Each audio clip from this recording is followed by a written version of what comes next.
vai te sacudir no seu lugar, vai sacudir a sua casa. Se você vê algumas coisas tremendo, não se assuste, ao Senhor, é a presença de Deus tratando e falando ao seu coração. Tá certo? Nós vamos ler um texto nessa noite, o texto da semana passada é o mesmo texto de hoje. Deus tem nos trazido inspirações nesse texto, que está lá no livro de Mateus, no capítulo 5 de Mateus. Nós vamos ler o versículo 6 de Mateus. Eu quero que você sonhe com essa palavra, que você fique com esse texto registrado em você, que você possa aprender tudo aquilo que essa palavra de Deus tem esmiuçado para nós esse tempo. Mateus, no capítulo 5, nós vamos ler o versículo 6. Nós precisamos entender a justiça de Deus nas nossas vidas. Eu quero que você entenda, que você aprenda isso na sua vida em nome de Jesus. O texto diz assim: bem-aventurados os que têm fome e sede de justiça, porque eles serão fartos. Bem-aventurados os que têm fome e sede de justiça, porque eles serão fartos. Você precisa pegar essa palavra que vai ser ministrada hoje e você precisa colocar essa palavra na sua mente. Você precisa registrar de fato essa palavra na sua mente, que ela seja gravada no seu coração de uma vez por todas, assim como fala lá em Provérbios, no capítulo 7, no versículo 3, que nós precisamos atar essa palavra nos nossos dedos, que nós precisamos escrever essa palavra na tábua do nosso coração. Então que você possa fazer isso em nome de Jesus, porque nós precisamos da palavra de Deus como âncora, para fundamentar os nossos pés em algo que seja sólido, em algo que seja extremamente seguro para nós. Nós temos necessidade dessa palavra. Por isso você precisa registrar a palavra de Deus, a verdade de Deus, não só na sua mente, mas ela precisa descer no seu coração e marcar ali o seu coração, cauterizar o seu coração com essa palavra. E eu quero começar nessa noite te lembrando de uma coisa importantíssima, e você não pode se esquecer disso. Você jamais deve se esquecer daquilo que eu vou te lembrar de novo. Nós já falamos, mas eu quero repetir para ficar bem guardado aí no seu coração. Você não é aceito por Deus. Guarda isso no seu coração. Você não é aceito por Deus porque você é uma pessoa boa. Nós não somos aceitos por Deus por sermos bons, porque nós fazemos boas obras, porque nós damos esmolas, porque nós ajudamos as pessoas, porque choramos com as pessoas, porque emprestamos o nosso ombro para essas pessoas chorarem. Você não é aceito por Deus porque você é bom. Guarda isso no seu coração. Você não é aceito por Deus porque você professa uma religião. Você não é aceito por Deus porque você simplesmente acha lindas mensagens e se simpatiza. Eu gosto de ouvir a palavra de Deus. Eu gosto de participar dos cultos. Você não é aceito por Deus porque você frequenta uma igreja. Tem uma pastora muito conceituada, e eu gosto muito, que é Joyce Meyer. Ela diz que você dormir em uma garagem não faz de você um carro. Da mesma forma que você frequentar uma igreja não faz de você um cristão. Então coloca no seu coração, você não é aceito por Deus por causa dessas coisas. Não é porque você é bom, porque você tem uma religião, porque você faz caridade, porque você frequenta uma igreja, não. Você só é aceito por Deus por causa do sacrifício de Jesus na cruz do Calvário. Essa é a única forma, é a única maneira de Deus aceitar você como filho. É a única maneira de Deus nos aceitar como filhos dele, é através de Jesus. Você só é aceito por Deus por causa do sacrifício de Jesus na cruz do Calvário.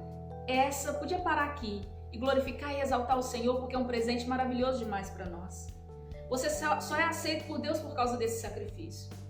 Você só é aceito por Deus porque Jesus trocou de lugar com você, por causa da substituição que ele fez no seu lugar na cruz do Calvário. Porque Jesus assumiu a culpa que era sua. Por isso você é aceito por Deus. Então não fique se vangloriando. Não deixe o seu coração se ensoberbecer. Eu sou aceito por Deus porque eu faço, porque eu sei, porque eu sou. Não se vanglorie por causa dessas coisas. O mérito da aceitação não é seu. O mérito da aceitação é de Jesus. É por causa dele que nos tornamos filhos. Eu preciso que você entenda primeiro essa parte da palavra, que você coloque isso em você. Você não é aceito por Deus como filho por causa dos seus méritos. Você é aceito por Deus por causa de Jesus na cruz do Calvário. Por isso nós nos tornamos filhos. Essa é a única forma de Deus nos aceitar como filhos dele, através de Cristo. Antes de Jesus morrer, ele era o unigênito do Pai, o único filho de Deus era Jesus. O resto era tudo criatura de Deus. Mas quando Jesus veio a essa terra e morreu a nosso favor, em favor da humanidade, Jesus deixou de ser unigênito e passou a ser o primogênito entre muitos irmãos. O apóstolo Paulo fala sobre isso no capítulo 8 de Romanos. Nós só somos aceitos por Deus por causa de Jesus. No livro de João, no capítulo 1, no versículo 12, diz: mas a todos quanto receberam Jesus, deu-lhes o poder de serem feitos filhos de Deus, aos que creem no seu nome. A todos quantos receberam Jesus, deu-lhes o poder de serem feitos filhos de Deus. A palavra de Deus, irmãos, é muito séria. A palavra de Deus é muito mais comprometida com ela mesma. A palavra de Deus é muito mais comprometida do que as pessoas imaginam. Nós não podemos sair ferindo os princípios dessa palavra só porque nós queremos ser beneficiados por ela. Não adianta dizermos que nós somos filhos de Deus sem antes passarmos pelo processo que a palavra dele nos exige. Quantas pessoas dizem: eu sou filho de Deus, Deus é o meu pai, mas não passou por esse processo que a palavra exige. Não adianta.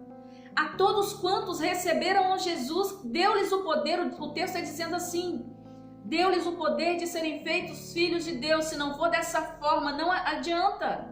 Não adianta querer pular o processo, não adianta você querer ferir, romper com essa palavra e ser filho de Deus, dizer que não, você continua sendo criatura. Todo aquele que não recebeu Jesus não se torna filho de Deus, entenda isso. Por isso o mérito não é nosso, é dele. Quando Deus olha para mim e para você, o nosso Deus tremendo, maravilhoso, quando ele olha para nós, assim como ele está olhando para nós agora, assim como ele está na sua casa, os olhos do Senhor estão contemplando você, estão contemplando a sua família. Em Provérbios diz que os olhos do Senhor estão em todo lugar. Ele contempla maus e contempla bons. Então o Senhor está olhando para nós agora. E ao sermos vistos por Deus, o nosso veredicto, quando Deus olha para você e para mim, o nosso veredicto deveria ser condenado. O nosso veredicto deveria ser culpado, deveria estar estampado em nós, por causa da nossa natureza pecaminosa. Porém, antes de Deus enxergar a nossa herança adâmica de pecado, Deus olha e vê um filtro em nós. Deus olha para mim, Deus olha para você, olha para os seus filhos, olha para o seu marido, para a sua casa. Deus vê um filtro entre nós e a nossa natureza corrompida pelo pecado. Mas deixa eu te explicar melhor. Eu preciso que você entenda essa palavra e grave ela aí na sua mente, no seu coração. Lá no Antigo Testamento existia, na verdade no Antigo e no Novo Testamento, existia um véu no templo que separava, dentro do tabernáculo, no templo do Senhor, separava o lugar santo do lugar santíssimo. E de acordo com um historiador muito conhecido e muito famoso, um hebreu, Flávio Joséfo, um historiador muito renomado, ele fala que esse véu que separava o lugar santo do lugar santíssimo era uma cortina muito espessa, era uma cortina muito pesada, e ela tinha mais ou menos 12 centímetros de espessura. E ele diz que mesmo que essa cortina fosse puxada por ambos os lados, por cavalos, ela não poderia ser partida, tamanha a espessura dessa cortina. Então esse véu ficava ali no templo, separando o lugar santo do lugar santíssimo, e uma vez por ano, o sumo sacerdote passava por toda uma preparação e passava por debaixo desse véu. Esse véu que fazia separação entre o santo e o profano. Esse véu fazia separação entre Deus e o homem pecador. Então Jesus vem a nós, morre na cruz do Calvário. Ele veio como nosso sumo sacerdote e rasgou esse véu de uma vez por todas. Esse véu que nos impedia de ter livre acesso a Deus. No livro de Mateus, no capítulo 27, o versículo 50 e 51 diz: E Jesus, clamando outra vez com grande voz, rendeu o seu espírito. Jesus ali na cruz do Calvário, já prestes a morrer, ele clama de novo com grande voz e rende o seu espírito. Versículo 51 diz: E eis que o véu do templo se rasgou em dois, de alto a baixo. Então esse véu do templo, que estava ali separando Deus do homem pecador, ele servia como um filtro que separava o lugar santíssimo onde ficava a Arca da Aliança. E essa Arca da Aliança simbolizava a presença de Deus. Esse véu separava a presença santa e poderosa de Deus da contaminação do pecado do povo. E lá do lado de fora do véu, as pessoas ficavam fazendo as suas ofertas com sangue de animais, justificando seus pecados diante de Deus através do sumo sacerdote. Lá no Salmo 4, no versículo 5 diz: Ofereceis sacrifícios de justiça. Era o que o povo estava fazendo. E confiai no Senhor. Antes de Jesus o povo estava fazendo isso. Mas essa justiça que esse povo fazia com sacrifício de animais, essa justiça que eles praticavam, era uma justiça própria, intermediada por sangue de animais, por sacrifício de animais. Antes de Cristo, o povo precisava fazer esse ritual metódico todos os dias para serem aceitos por Deus. Agora olha para nós, eu quero chamar a sua atenção para o privilégio que nós temos. Olha o privilégio que você tem. Jesus rasgou o véu e se colocou no lugar desse véu. Jesus agora se tornou um mediador entre Deus e o homem. Por isso Jesus diz no livro de João, no capítulo 14, Eu sou o caminho, eu sou a verdade e a vida. Ninguém, absolutamente ninguém, vem ao Pai a não ser por mim. O mérito não é nosso, o mérito é de Jesus. O véu do templo, ele servia como um filtro entre o pecado do povo e Deus. Havia uma separação. Jesus então vem, para que você entenda bem, Jesus vem e se coloca como um filtro que fica entre nós. Não existe mais o véu, agora é o Senhor. Ele vem e se coloca como um filtro que fica entre nós e o olhar purificador de Deus. Esse filtro que é Cristo nas nossas vidas ativa a misericórdia de Deus sobre nós. Por isso lá no livro de Lamentações, no capítulo 3, o versículo 22 diz que as misericórdias do Senhor são a causa de nós não sermos consumidos. Então quando Deus olha para nós, Ele não enxerga a nossa natureza de pecado. Quando Deus olha para nós, Ele enxerga a cruz vazia. Eu sei que você está glorificando no seu lugar, que vontade de dar uns pulos aqui de alegria por causa da presença de Deus, aleluia. Deus enxerga a cruz vazia, isso é maravilhoso demais. Ele enxerga essa cruz vazia que foi o palco da maior prova de amor do próprio Deus por nós. O próprio Deus proporcionou essa maior prova de amor pelas nossas vidas, em favor de toda a humanidade. Por causa do sangue de Jesus e pelo sangue de Jesus, nós passamos a ser justificados da nossa herança de pecado. Aleluia! Louvado seja Deus! Mas justificar não é compactuar. Não quer dizer que Jesus está compactuando com seu pecado. Jesus está te justificando. Isso não quer dizer que Ele está concordando com seu pecado. Justificar é devolver a inocência original. Esse era o plano de Deus desde o início da criação. Deus fez o homem para viver em santidade, separado do pecado. Deus fez o homem assim, Ele criou o homem com esse propósito.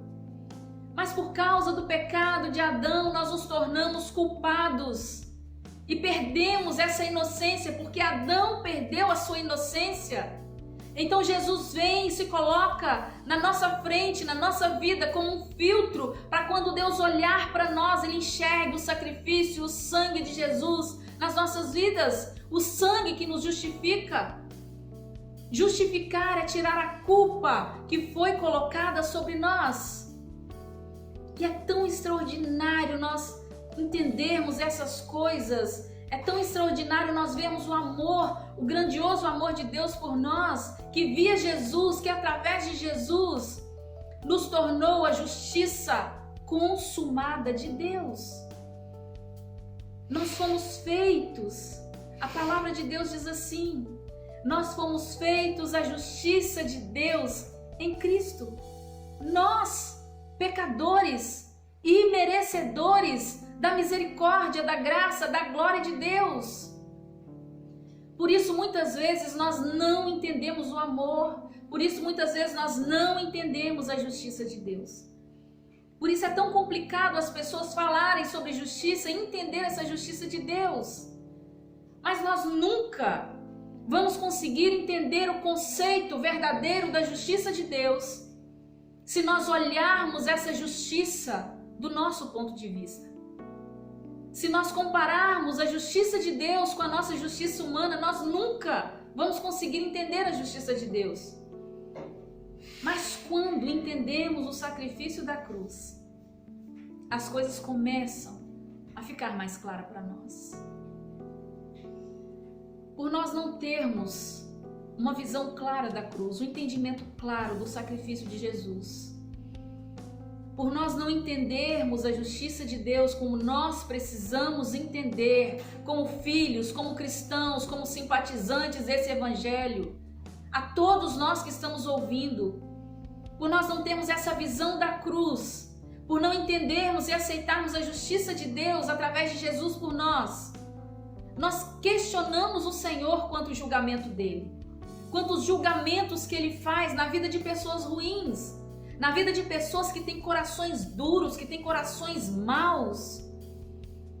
Provavelmente você já se perguntou, por que Deus permite que essas pessoas ruins ainda fiquem aparentemente impunes, cometendo tantos erros? Talvez você já tenha se perguntado isso. Talvez você tenha perguntado para o Senhor várias vezes sobre essas coisas. Por que essas pessoas que causaram tanto mal para você, pessoas que nos causam tanto mal, que passam pela nossa vida como se fosse um furacão para nos trazer mal, fazer mal, para fazerem maldade contra nós? Por que essas pessoas permanecem vivendo suas vidas como se nada tivesse acontecido? Nós questionamos a Deus acerca da justiça dele, e o pior, essas pessoas vivem como se nada tivesse acontecido, e a impressão que nós temos é que elas estão vivendo melhores do que nós. Misericórdia! Aleluia! Você já fez essa pergunta para o Senhor? Eu acredito que você já deve ter feito nas suas orações, ou questionado em algum momento da sua vida. Mas deixa eu te responder, deixa eu responder esse questionamento que você tem feito para você ou tem feito para Deus. Querer a justiça de Deus não significa que Ele deva fazer mal aos outros e fazer bem a nós. Que Deus deve ser um Deus mau para as pessoas que fazem coisas más, coisas ruins, mas deve ser bom conosco. Querer essa justiça não significa isso, porque essa não é a justiça de Deus, essa é a nossa justiça. E nós queremos que Deus aplique a justiça humana na vida das pessoas, mas Deus não é humano, Deus é Deus. Deus não fere os seus princípios. Deus tem a justiça dele, é essa justiça que ele está nos apresentando. É por esse motivo que nós somos aceitos, por causa da justiça dele. E por esperarmos a justiça de Deus dessa forma, nós nunca vamos ter respostas de Deus. Nós nunca vamos ter e ver a justiça de Deus agindo dessa forma na vida das pessoas. Porque a justiça divina é completamente diferente da nossa justiça humana.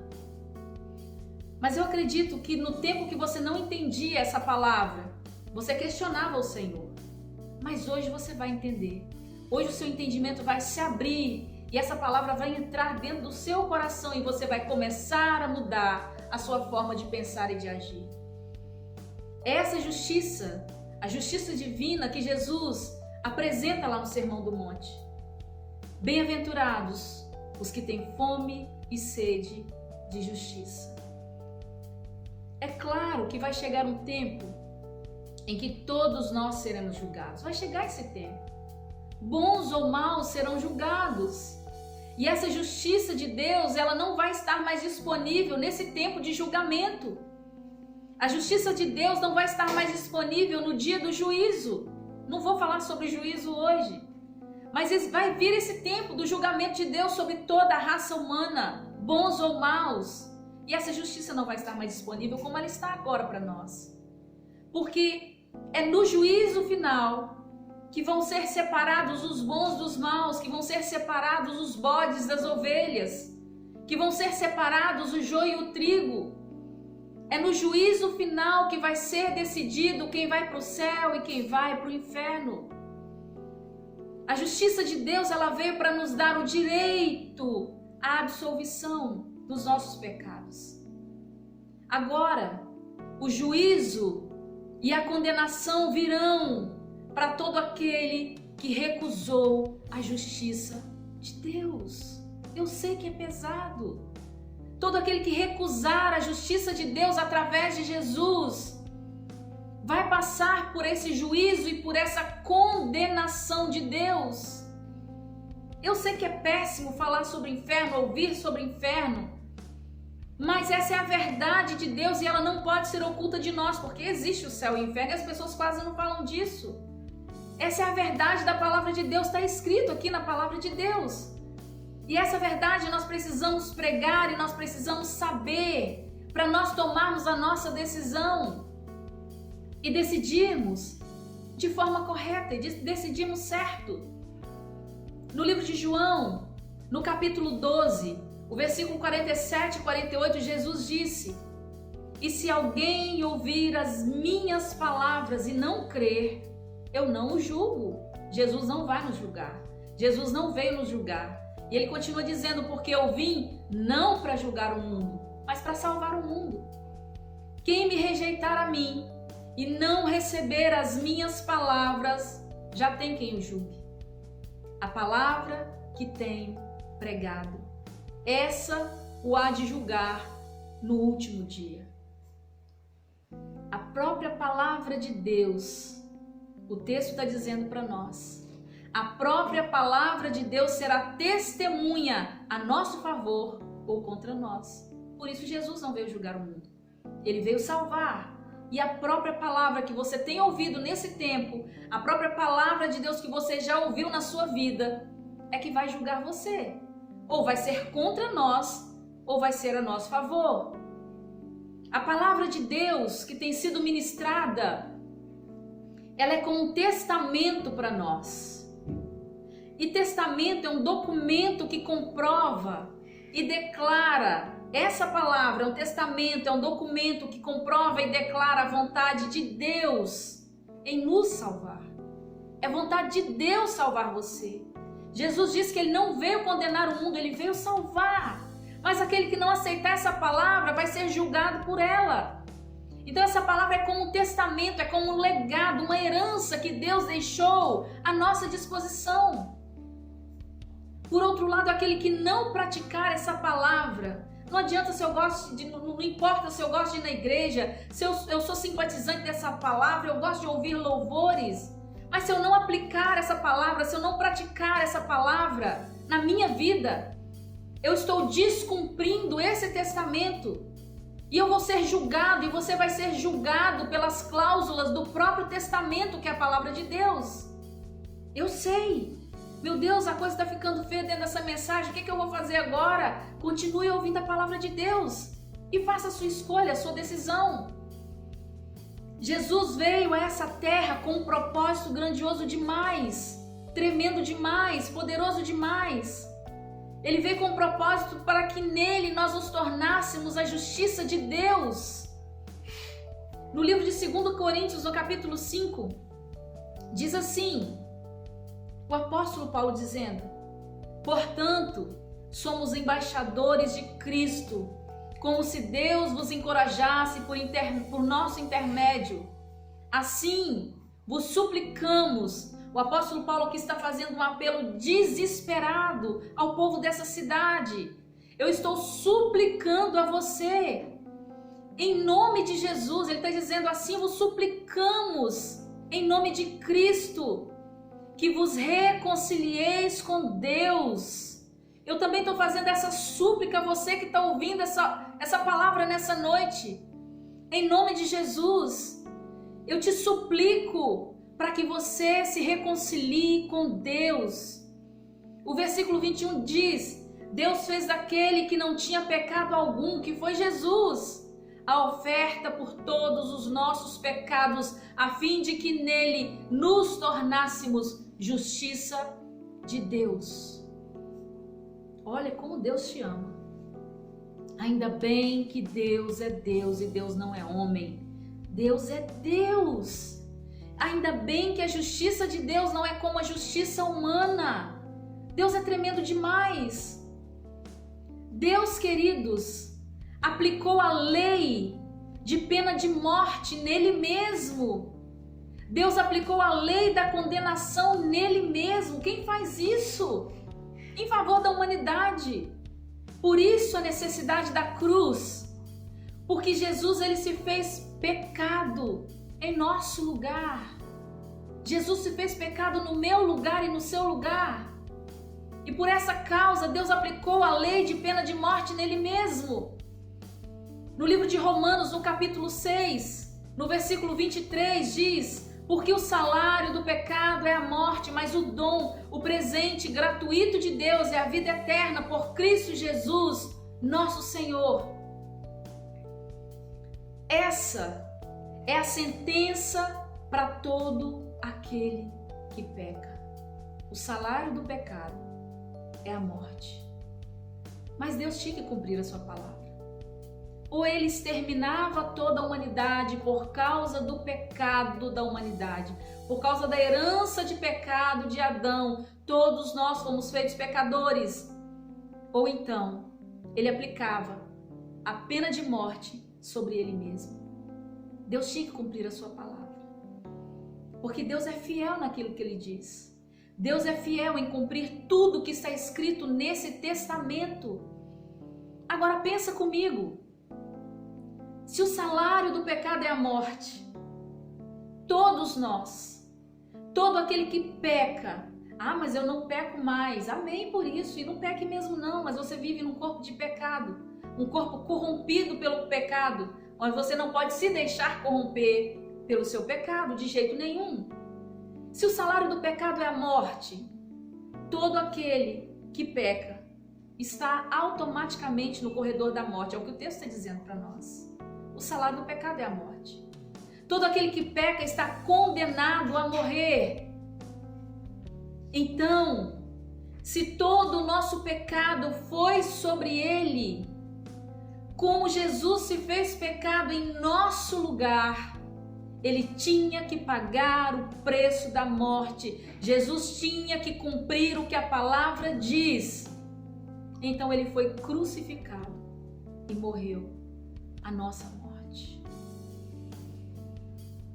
Certa vez o apóstolo Pedro, em um discurso muito empolgante, cheio de entusiasmo, no dia de Pentecostes, ele começa a falar com a multidão e eu consigo entender esse entusiasmo e essa empolgação dos discípulos, principalmente do apóstolo Pedro, porque eles estavam vivendo uma experiência sobrenatural com a descida do Espírito Santo e eles não puderam se conter.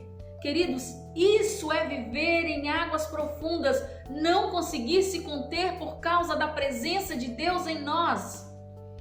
A Bíblia diz que os discípulos, com quase 120 pessoas que estavam naquele cenáculo, foram cheios do Espírito Santo de Deus.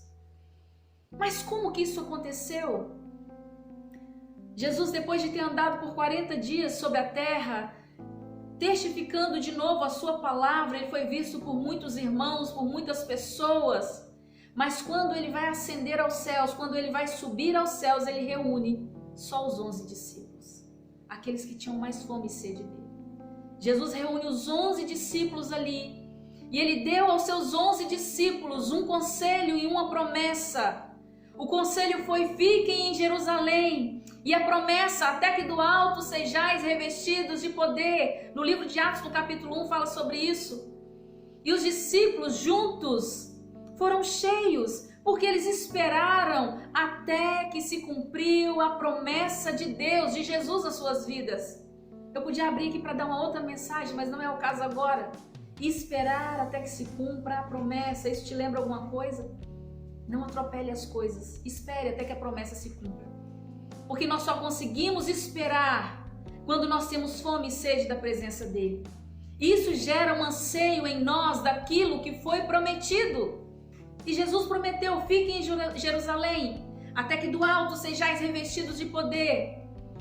Mas voltando aqui, no momento em que Pedro se levanta, cheio do Espírito Santo, cheio da autoridade, do poder do Espírito Santo de Deus, ele começa, diante de uma enorme multidão, lá em Atos 2, ele começa a dizer assim: este homem, Jesus, vos foi entregue por propósito determinado e pré-conhecimento de Deus, mas vós, com a cooperação de homens perversos, o assassinaram, pregando-o numa cruz. Contudo, continua o apóstolo Pedro dizendo, Deus o ressuscitou dentre os mortos. Deus o ressuscitou dos mortos. Você ouviu isso? Deus o ressuscitou dos mortos, rompendo o laço de morte. Porque era impossível, o apóstolo Pedro dizendo, era impossível que a morte o retivesse. Aleluia! Traz a Santa Ceia aí. Que palavra tremenda! Você entendeu isso? Você entendeu o que o apóstolo Pedro disse, cheio do Espírito Santo de Deus? A morte, ela não pode reter quem não tem pecado. Olha a revelação de Deus para nós. Olha que tremenda essa palavra. A morte não pode reter quem tem pecado. A morte não pôde segurar Jesus no túmulo, ela não teve poder para isso. Porque o pecado estava sobre ele, mas não era dele. Jesus não tinha pecado. Depois de cumprir o peso da nossa condenação na cruz do Calvário, depois de cumprir os preceitos, os princípios das leis físicas e espirituais dessa palavra, aleluia! Se prepara aí no seu lugar para glorificar o Senhor, para pular na sua casa, para glorificar e exaltar o nome do Senhor. A morte não pode deter, a morte não pode segurar no túmulo quem não tem pecado. Aleluia! Por isso, Deus ressuscitou Jesus dentre os mortos, porque Jesus não tinha pecado, a morte não pôde segurá-lo, mas Jesus ressuscitou, glória a Deus, aleluia! Deus cumpriu a sua justiça em Cristo, no sacrifício, na morte e na ressurreição de Jesus. Deus o tirou do túmulo, Deus o tirou da sepultura e Jesus ressuscitou para cumprir a sua justiça. Aleluia! Deus cumpriu sua justiça em Cristo primeiro, porque Ele não quebra os seus princípios eternos. Deixa eu te explicar de novo e melhor. No livro de Gênesis, no capítulo 2, no versículo 17, diz assim, Deus falando para Adão lá no início, no princípio da criação, mas da árvore do conhecimento do bem e do mal, dela não comerás. Você não pode comer, Adão. Você não pode comer da árvore do conhecimento do bem e do mal, porque no dia em que dela você comer, certamente você vai morrer, você morrerá. Se você pecar, Adão, você morre. Está dizendo isso lá no livro de Gênesis, no capítulo 2, no versículo 17. Certamente você morrerá se você comer dessa árvore. E depois no livro de Romanos, que é o texto que nós lemos, reafirma essa palavra, esse princípio eterno da palavra de Deus. Porque o salário do pecado é a morte. Isso foi estabelecido aqui na palavra. Foi estabelecido como um princípio imutável da palavra de Deus. Ou seja, nada muda a palavra de Deus, nem o próprio Deus. Mas ele cumpre a palavra dele. Então, se tinha esse princípio, se eu peco, eu vou morrer. Alguém tinha que pagar um preço diante dessa lei espiritual, que já tinha sido estabelecida desde o Éden. Se você pecar, o veredito para você é a morte. E Jesus, sabendo disso, Jesus sabendo da palavra, Jesus sabendo dos princípios eternos de Deus, que não podem ser quebrados, ele então assume o nosso lugar. E ele paga o preço de morte por nós na cruz do Calvário. Ele fez isso. Jesus fez isso por mim e por você. No livro de João, no capítulo 10, no versículo 18, diz assim, a parte A do versículo, Jesus dizendo: ninguém tira a minha vida, mas eu dou por minha própria vontade. Jesus assumiu o nosso lugar de morte por causa do nosso pecado. Jesus assumiu o nosso lugar na cruz do Calvário. Ele quis fazer isso. E ele cumpriu nele toda a exigência da lei. Porque todo aquele que peca deve morrer. Jesus assumiu o nosso pecado e morreu na cruz do Calvário no nosso lugar. Por isso, lá no livro de Isaías, que é um livro profético, o profeta Isaías, profético quer dizer que anuncia aquilo que está por vir. Isaías 53, o capítulo 4 e 5 diz, o capítulo 4, verdadeiramente, você conhece esse texto, verdadeiramente ele tomou sobre si as nossas enfermidades e as nossas dores levou sobre si, e nós o reputávamos, o julgávamos por aflito e ferido de Deus e oprimido. Verdadeiramente ele tomou sobre si. Essa palavra quer dizer, tomar sobre si quer dizer, verdadeiramente ele assumiu o direito de posse. Jesus foi para a cruz, tomou sobre ele o nosso pecado, a nossa condenação e assumiu o direito de posse sobre as nossas vidas. Deus cumpriu a sua justiça em Cristo, porque ele não quebra os seus princípios eternos. Alguém tinha que ir para a cruz e pagar por todo o pecado da humanidade. Jesus entregou a sua vida. Ninguém tira a minha vida, eu a dou, porque eu quero. Aleluia! Glória a Deus! Deus cumpriu a sua justiça em Cristo.